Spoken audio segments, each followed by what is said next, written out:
ஊழியம் இருக்குது, பாட்டு இருக்குது, ஆராதனை இருக்குது, எல்லாம் இருக்குது. என்ன இல்லை தெரியுமா? மகிமை இல்லை. அல்லேலூயா. வல்லமை இல்லை. ஆமென். நான் சொல்றேன், மகிமை இல்லாம ஊழியம் வேணாம். ஆமென். வல்லமை இல்லாம ஊழியம் வேணாம். அல்லேலூயா. ராபாடாதாரா. இந்த மகிமை வேணுமா? ஆண்டவர் சொன்ன நான் புலம்புற நாட்கள், ஜெபித்த நாட்கள். ஓ ஹல்லேலூயா. இந்த மகிமை சும்மா வராதுயா, சும்மா வராது, சும்மா வராது. 25 ஆண்டுகளுக்கு மேல நான் ஊழியம் செய்கிறேன். இந்த மகிமை சும்மா வராது. இந்த மகிமை சும்மா பார்க்க முடியாது. எங்கள் ஊழியம் கர்த்தருடைய மகிமையை பார்க்க வேண்டுமானால், எங்கள் குடும்பம் கர்த்தருடைய மகிமையை பார்க்க வேண்டுமானால், வாசலே உன் தலையை உயர்த்து, அநாதி கதவே உயரு. அப்படி உயர்த்துகிற போது ஒன்று நடக்கும். மகிமையின் ராஜா உள்ள நுழைவாரு. கையை தட்டி மகிமையின் கர்த்தர் உள்ள நுழைவாரு.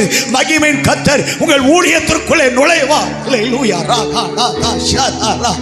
அவர் நுழைஞ்சிட்டா அவ்வளவுதான். ஊழியம் மாறும், பிரசங்கம் மாறும், ஆராதனை மாறும், ஜெபம் மாறும். அவரை உயர்த்துகிற சத்தம், அவரை பாடுகிற சத்தம். அல்லேலூயா. அவரையே உயர்த்துகிற சத்தம். அதான் எனக்கு கற்றுக் கொடுத்தாரு. எங்க போனா அவர் நாமம். அல்லேலூயா.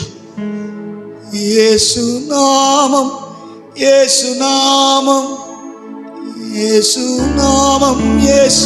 இந்த ஊழியம் இந்த வருஷம் என்ன எனக்கு தெரியல, கத்த சொல்றாரு. இந்த ஊழியருக்கு சொல்லிட்டு போற இந்த வருஷம் ராபாடா ஷந்தாலா ஹல்தோ ராஹாத்து ராபா, இந்த டீம் என்ன செய்யணும்? அவர் நாமத்தை ஃபோக்கஸ் பண்ணு. அல்லேலூயா. ஓ ரிபாடாதா.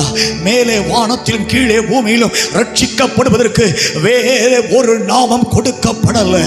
அந்த நாமத்தை குறித்து தீர்க்கதரிசி எழுதுகிறார், ஊழியன் எழுதுகிறார். அவர் நாமம் பலத்த துருகம். நீதிமான் எங்க ஓடுறானா? அவர் நாமத்துக்குள்ள. அல்லேலூயா. இந்த டீம் எங்க ஓடணும் தெரியுமா? இந்த ஊழியம் எங்க ஓடணும் தெரியுமா? அவர் நாமத்திற்குள்ள. ஓ ஹல்லேலூயா. ஆவியானவர் அசைவாடுவதை பார்க்கிறேன். தேவன் இடைப்பட்டு பேசுகிறதை பார்க்கிறேன். தேவ பிரசன்னத்தை உணர்கிறேன். We cannot see your eyes. ஆவியானவரை கண்களால பார்க்க முடியாது, ஆனா அவர் நிரப்புகிறத பார்க்க முடியும். அவர் என்னை ஆளுகை செய்கிறார். கர்த்தருடைய ஆவியானவர் என் மேல் இருக்கிறார். தரித்திரத்துக்கு சுவிசேஷத்தை அறிவிக்க, கட்டுண்டவர்களை விடுதலையாக்க, துறந்துண்டவர்களை சேர்த்துக்கொள்ள அவர் எங்க இருக்கிறாரா? என் மேல். அல்லேலூயா. இந்த மகிமை வேணுமா? இந்த பெரிய மகிமை வேணுமா? அல்லேலூயா. அந்த மகிமை வேணும்னா நீங்க செய்ய வேண்டியது எல்லாம் கைகளை உயர்த்தி இந்த ஜெப நேரங்களுக்கு வரும்போதெல்லாம் அவர் நாமம். அல்லேலூயா. அவர் நாமம். ஆமென். எங்கள் மூலமா இயேசு என்கிற நாமம். ஆமென். பேதுரு யோவான் சொன்னாங்க, ஏய் என்ன உற்று பார்க்கிற